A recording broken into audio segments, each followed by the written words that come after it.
Hi ಎಲ್ಲರೂ ಹೇಗಿದ್ದೀರಾ? ಚೆನ್ನಾಗಿದ್ದೀರಾ ಅಂತ ಅಂದ್ಕೊಂಡಿದ್ದೀನಿ. Welcome back to my channel. ನಾನು ನಿಮ್ಮ ಸುನೀತಾ ಸುನಿ. ಎಲ್ಲರಿಗೂ ಹನುಮ ಜಯಂತಿಯ ಶುಭಾಶಯಗಳು. ಎಲ್ಲರೂ ಹಬ್ಬನ ಹೇಗೆ ಮಾಡ್ತಾಯಿದ್ದೀರಾ? ಚೆನ್ನಾಗಿ ಮಾಡ್ತಾಯಿದ್ದೀರಾ ಅಂತ ಅಂದ್ಕೊಂಡಿದ್ದೀನಿ. ನಮ್ಮ ಮನೇಲಿ ಸಿಂಪಲ್ಲಾಗಿ ಹಬ್ಬ ಮಾಡ್ಕೊಂಡಿದ್ದೀವಿ. ಅಂದರೆ ನಾನೇನು ಮಾಡಿಲ್ಲ, ಮಾಮೂಲಿ ಮನೆ ಒರೆಸಿ ಕ್ಲೀನ್ ಮಾಡಿ ದೇವ್ರ ಪೂಜೆ ಮಾಡ್ಕೊಂಡಿದ್ದೀನಿ. ಮಕ್ಕಳು ಸ್ಕೂಲಿಗೆ ಹೋಗಿದ್ದಾರೆ, ಹಸ್ಬೆಂಡ್ ಕೆಲಸಕ್ಕೆ ಹೋಗಿದ್ದಾರೆ. ಅವರು ಕೂಡ ಸಂಜೆ ಬರ್ತಾರೆ. ನಮ್ಮ ಏರಿಯಾದಲ್ಲಿ ಯಾವ ಥರ ಹನುಮ ಜಯಂತಿ ಮಾಡ್ತಾಯಿದ್ದಾರೆ ಅಂತ ತೋರಿಸ್ತೀನಿ. ನಮ್ಮ ಕಡೆ ಜಾತ್ರೆ ಹೇಗಿದೆ, ನಮ್ಮ ಹನುಮ ಜಯಂತಿಯಲ್ಲಿ ಯಾವ ಥರ ಜಾತ್ರೆ ಮಾಡಿದ್ದಾರೆ ಅಂತ ನಿಮಗೆ ತೋರಿಸ್ತೀನಿ ಸಂಜೆಗೆ. ಆದರೆ ಈಗ ಆಲ್ರೆಡಿ ನಾನು ಕೆಲಸ ಮಾಡಿ ಪೂಜೆ ಮಾಡೋದಕ್ಕೆ ಮಧ್ಯಾಹ್ನನೇ ಆಗೋಗಿದೆ. ನಾನು ಪೂಜೆ ಮಾಡಿರೋದು ಯಾವ ಥರ ಅಂತ ನಿಮಗೆ ತೋರಿಸ್ತೀನಿ ಬನ್ನಿ. ನಾನು ಸಿಂಪಲ್ಲಾಗಿ ಪೂಜೆ ಮಾಡ್ಕೊಂಡಿದ್ದೀನಿ. ಅದು ಯಾವ ಥರಪ್ಪ ಅಂತಂದರೆ, ನಾನು ಸಿಂಪಲ್ಲಾಗಿ ತೆಂಗಿನಕಾಯಿ ಅಷ್ಟೇ ಹೊಡೆದಿದ್ದೀನಿ, ಬೇರೆ ಏನೂ ಮಾಡಿಲ್ಲ. ನೈವೇದ್ಯಕ್ಕೆ ಕಡಲೆ ಸಕ್ಕರೆ ಅಷ್ಟೇ ಇಟ್ಟಿದ್ದೀನಿ. ಸೊ ಯಾವುದೇ ರೀತಿ ನಾನು ಗ್ರ್ಯಾಂಡಾಗೆ ಪೂಜೆ ಮಾಡಿಲ್ಲ. ಸಿಂಪಲ್ಲಾಗಿ ಮಾಮೂಲಿ ವಾರ ಮಾಡ್ತೀವಲ್ಲ ಅದೇ ಥರನೇ ಪೂಜೆ ಮಾಡ್ಕೊಂಡಿದ್ದೀನಿ. ದೇವಸ್ಥಾನದಲ್ಲಿ ಇವತ್ತು ತುಂಬ ವಿಶೇಷವಾಗಿ ಪೂಜೆ ಇರುತ್ತೆ. ಆಲ್ರೆಡಿ ಬೆಳಗ್ಗೆಯಿಂದನೇ ಹೋಮ ಹವನ ಎಲ್ಲನೂ ಇದೆ. ಸಂಜೆ ಮೆರವಣಿಗೆ ಇದೆ, ಅವೆಲ್ಲ ನಿಮಗೆ ತೋರಿಸ್ಕೊಡ್ತೀನಿ ಸಂಜೆಗೆ. ಸೊ ಎಲ್ಲರೂ ಬಂದಾದಮೇಲೆ ದೇವಸ್ಥಾನಕ್ಕೆ ಹೋಗಬೇಕು. ನನ್ನ ಮಗ ಲೇಟಾಗಿ ಬರ್ತಾನೆ. ಸೊ ನಾನು ನನ್ನ ಮಗಳು ಬೇಗ ಹೋಗಿರ್ತೀವಿ, ಅವ್ರ ಅಪ್ಪ ಮಗ ಲೇಟಾಗಿ ಬರ್ತಾರೆ. ಹಾಗಾಗಿ ಇವತ್ತು ನಾವು ವಿಶೇಷದಲ್ಲಿ ಹನುಮ ಜಯಂತಿ ಬ್ಲಾಗ್ ಆಗಿರುತ್ತೆ ಇದು. ದಯವಿಟ್ಟು ಯಾರೆಲ್ಲ ನನ್ನ ಚಾನಲ್ನ ಸಬ್ಸ್ಕ್ರೈಬ್ ಮಾಡದೆ ನೋಡ್ತಾ ಇದ್ದೀರಾ, ಸಬ್ಸ್ಕ್ರೈಬ್ ಮಾಡ್ಕೊಳ್ಳಿ. ಇದೇ ಥರ ಹೆಚ್ಚಿನ ವೀಡಿಯೋಗಳಿಗೆ ಹಾಕ್ತೀನಿ. ಸೊ ದೇವಸ್ಥಾನದಲ್ಲಿ ಯಾವ ರೀತಿ ಡಿಸೈನ್ ಮಾಡಿದ್ದಾರೆ ಅಂತ, ಯಾವ ರೀತಿ ಅಲಂಕಾರ ಮಾಡಿದ್ದಾರೆ ಅಂತ ನಿಮಗೆ ತೋರಿಸ್ತೀನಿ. ಯಾವ ರೀತಿ ಜಂಗುಳಿ ಇದೆ ಅಂತಲೂ ನಿಮಗೆ ತೋರಿಸ್ತೀನಿ. ಸಾಧ್ಯವಾದರೆ ದೇವರ ದರ್ಶನ ನಿಮಗೆ ಮಾಡಿಸ್ತೀನಿ. ಆಮೇಲೆ ಇವತ್ತು ನಾನು ಹನುಮ ಜಯಂತಿ ಅಂದ್ಬಿಟ್ಟು ಸ್ಯಾರಿ ವೇರ್ ಮಾಡಿದ್ದೀನಿ. ಹೇಗಿದೆ ಅಂತ ಕಮೆಂಟಲ್ಲಿ ತಿಳಿಸಿ.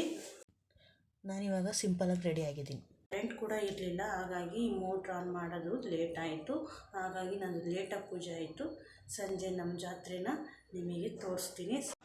ನನ್ನ ಮಗಳು ಸ್ಕೂಲಿಂದ ಬಂದು ಈಗ ಸ್ನಾನ ಮಾಡಿಕೊಂಡು ಎಲ್ಲರಿಗೂ ಹಾಯ್ ಮಾಡು ಮಗಳೇ. ಹಾಯ್, ಎಲ್ಲರಿಗೂ ಹನುಮ ಜಯಂತಿಯ ಶುಭಾಶಯಗಳು. ಈಗ ನಾನು ನನ್ನ ಮಗಳು ದೇವಸ್ಥಾನಕ್ಕೆ ಹೊರಡ್ತೀವಿ. ಅಪ್ಪ ಮಗ ಆಮೇಲೆ ಬರ್ತಾರೆ. ಸೊ ನಾವು ಇವಾಗ ದೇವಸ್ಥಾನದ ಮೀಟ್ ಮಾಡೋಣ ಬನ್ನಿ. ಈಗ ನಾವು ಜಾತ್ರೆ ನೋಡೋಕೆ ಬಂದ್ವಿ. ಜಾತ್ರೆ ನೋಡ್ಕೊಂಡು ಒಳಗೆ ಹೋಗ್ತಾ ಇದ್ವಿ.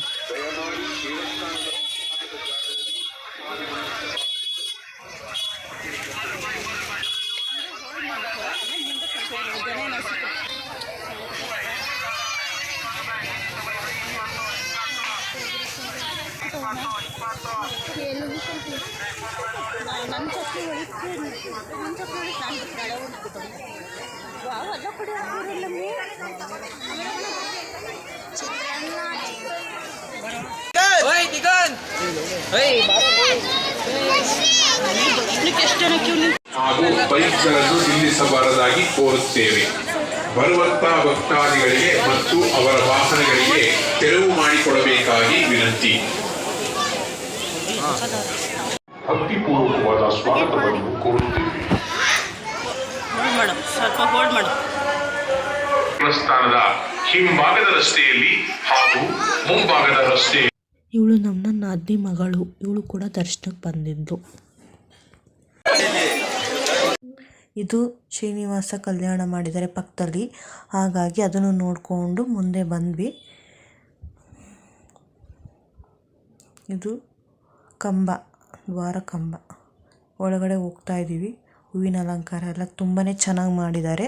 ದೇವಸ್ಥಾನದ ಒಳಗಡೆ ಆವರಣ ಇದು ನೋಡಿ.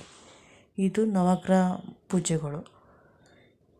ವಿಘ್ನೇಶ್ವರ ಅಲ್ಲಿ ದೂರದಲ್ಲಿ ಕಾಣ್ತಾ ಇದೆ. ಇದು ಮಹಾಲಕ್ಷ್ಮಿ.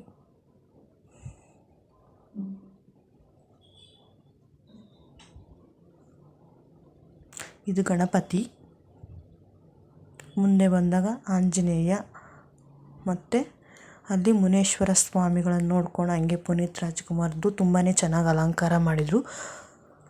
ಅದನ್ನು ನೋಡ್ಕೊಂಡು ಹಂಗೆ ಈ ಪಕ್ಕದಲ್ಲಿ ನೇತ್ರದಾನ ರಕ್ತದಾನ ಶಿಬಿರ ಏರ್ಪಡಿಸಿದರು. ದೇವಸ್ಥಾನಕ್ಕೆ ಗುರೂಜಿಗಳು ಕೂಡ ಬಂದಿದ್ದರು, ಪಾದ ಸೇವೆ ಮಾಡ್ತಾಯಿದ್ರು. ಹಾಗೆ ನೋಡ್ಕೊಂಡು ಬಂದ್ವಿ ನಾವು. ನಾವು ಪೂಜೆ ಮುಗಿಸ್ಕೊಂಡು ಈಗ ಅಲ್ಲಿ ಅನ್ನದಾನ ಮಾಡ್ತಾಯಿದ್ರು. ಸೊ ಅನ್ನದಾನಕ್ಕೆ ಸರದಿಯಲ್ಲಿ ಎಲ್ಲರೂ ಹೋಗ್ತಾಯಿದ್ರು, ನಾವು ಕೂಡ ಹೋಗ್ತಾ ಇದ್ದೀವಿ. ಮುಂದೆ ಊಟ ತಿನ್ಕೊಂಡು ಅಲ್ಲಿಂದನೇ ಹೊರಡೋಕ್ಕೆ ಸ್ಟಾರ್ಟ್ ಮಾಡ್ತೀವಿ.